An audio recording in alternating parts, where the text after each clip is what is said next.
ಎಲ್ರಿಗೂ ನಮಸ್ಕಾರ. ನಾನು ದಿನೇಶ್ ಎಂ, ಶ್ರೀ ಕ್ಷೇತ್ರ ಧರ್ಮಸ್ಥಳ ಗ್ರಾಮಾಭಿವೃದ್ಧಿ ಯೋಜನೆಯ ಸಿರಿಧಾನ್ಯ ಕಾರ್ಯಕ್ರಮ ನಿರ್ದೇಶಕ.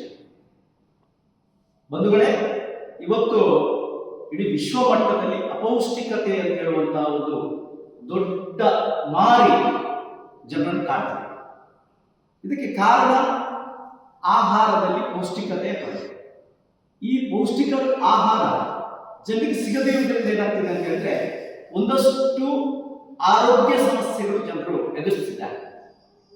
ಇದಕ್ಕೆ ವಿಶ್ವಸಂಸ್ಥೆ ಕಂಡುಕೊಂಡಂತಹ ಅತ್ಯುತ್ತಮವಾದಂತಹ ಪರಿಹಾರವೇ ಮಿಲೆಟ್ಸ್, ಸಿರಿಧಾನ್ಯಗಳು ಅಂತ ಹೇಳ್ತಾರೆ.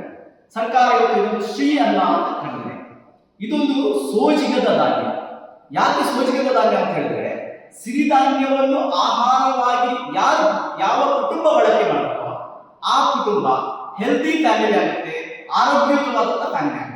ಇದಕ್ಕೆ ನಾನು ಒಂದು ಉದಾಹರಣೆಯನ್ನು ನಿಮ್ಮ ಮುಂದೆ ಇಡಲಿಕ್ಕೆ ಇಚ್ಛಿಸ್ತೀನಿ. ಧಾರವಾಡದ ಪ್ರತೀಕ್ ಭಜಂತ್ರಿ ಅಂತ ಹೇಳುವಂತ ಒಬ್ಬ ಹುಡುಗ, 20 ವರ್ಷದ ಹುಡುಗನಿಗೆ ಹೊರಗಿನ ಆಹಾರದ ಬಳಕೆಯಿಂದ, ಆಹಾರದ ಕಲುಷಿತವಾದಂತಹ ಆಹಾರ ಸೇವನೆ, ಕಲುಷಿತವಾದಂತಹ ನೀರಿನ ಸೇವನೆಯಿಂದ ಆತನ ದೇಹದೊಳಗೆ ಒಂದಷ್ಟು ಆರೋಗ್ಯ ಸಮಸ್ಯೆಗಳಾಗಿ ವೈದ್ಯ ಲೋಕಕ್ಕೆ ಒಂದು ಸವಾಲಾಗಿತ್ತು. ಆ ಒಂದು ಸಮಸ್ಯೆ, ಈ ಸವಾಲು ಆತ ಮಿಲೆಟ್ ಥೆರಪಿ, ಸಿರಿಧಾನ್ಯದ ಆಹಾರದ ಥೆರಪಿಯನ್ನು ಮಾಡಿರುವುದರಿಂದ ಆತ ಅದನ್ನು ಅತಿ ಶೀಘ್ರದಲ್ಲಿ ಗುಣಪಡಿಸಿಕೊಂಡಿದ್ದಾರೆ. ಇದನ್ನು ನೀವು ಅವರ ಮಾತಿನಲ್ಲಿ ಕೇಳಬಹುದಾಗಿದೆ. ಮುಂದಕ್ಕೆ ಈ ವಿಡಿಯೋ ವೀಕ್ಷಣೆ ಮಾಡಿ. ಧನ್ಯವಾದ. ನಮಸ್ತೆ, ನನ್ನ ಹೆಸರು ಪ್ರತೀಕ್ ಭಜಂತ್ರಿ ಅಂತ ಹೇಳಿ. ನಾನು B.Pharm ಸೆಕೆಂಡ್ ಇಯರ್ ಮಂಡ್ಯದಲ್ಲಿ ಓದ್ತಾ ಇದ್ದೀನಿ.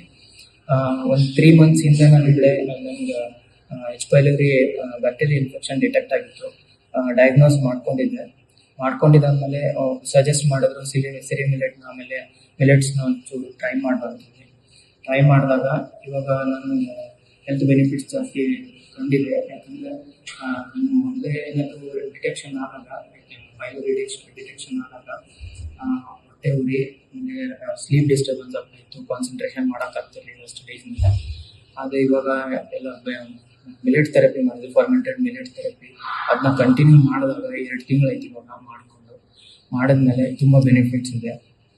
ಬೆನಿಫಿಟ್ಸ್ ಯಾವ ಥರ ಅಂತ ಅಂದರೆ, ನನಗೆ ಹೊಟ್ಟೆ ಉರಿ ಎಲ್ಲ ಕಮ್ಮಿ ಆಗಿ ಆಮೇಲೆ ಇವಾಗ ಕಾನ್ಸಂಟ್ರೇಷನ್ ಜಾಸ್ತಿ ಆಗಿದೆ. ನಾನು ಅದನ್ನೆಲ್ಲ ಮಾಡಿಕೊಂಡು ಹೆಲ್ಪ್ಫುಲ್ ಇದೆ.